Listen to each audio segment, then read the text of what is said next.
પ્રમુખ સ્વામી મહારાજનો આ જન્મ શતાબ્દી વર્ષ છે. એક વાક્ય આ બાબતે એ સુંદર વાત કરતા એમના શબ્દોમાં કહું તો જીવનમાં શ્રદ્ધા અને ભક્તિ દ્રઢ કરવા. બીજું એક સરસ વાક્ય પોતે કહેતા, જેમનું સૂત્ર છે કે ચારિત્ર દ્રઢ કરો અને ચારિત્રવાન સમાજ તૈયાર કરો. આ બધી વાતો એ ખૂબ સુંદર કરતા. એમને લાખો લોકોને વ્યસન છોડાવ્યા, લાખો લોકોને સુખી કર્યા. તો એ આપણી સાંસારિક જવાબદારી છે. બીજી વાત એમ ઓફ હ્યુમન લાઈફ પ્રમુખ સ્વામી મહારાજ કરતા કે શાસ્ત્ર પ્રમાણે નીતિમત્તા પ્રામાણિકતાથી વેપાર ધંધો કરવો અને પવિત્ર જીવન જીવવું. આ this is the second aim of human life. નીતિમત્તા અને પ્રામાણિકતાથી, એથિક્સ, નોર્મ્સ અને ડિસિપ્લિન્સ થી કામ ધંધા કરવા.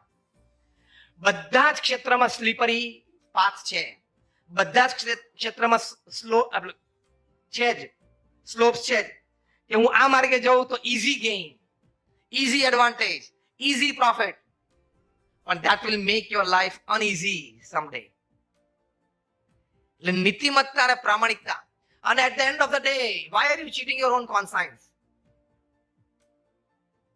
You know the softest pillow to put your head on in your bedroom and have a wonderful deep sleep? બેડરૂમમાં પોચામાં પોચું ઓસીકું કયું કે રાત્રે સરસ ઊંઘ આવે. a clear conscience કે મેં આજે કોઈનું ખોટું નથી કર્યું, મેં કોઈનું ખોટું લીધું નથી.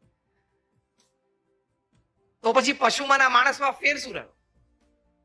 ડિગ્નિટીથી જીવવાનો. You can put your presence marked in the presence of any group. You can stand and sit with your head held high in the presence of any group. Yes, I have not done anything wrong in my life. That is a dignified human life.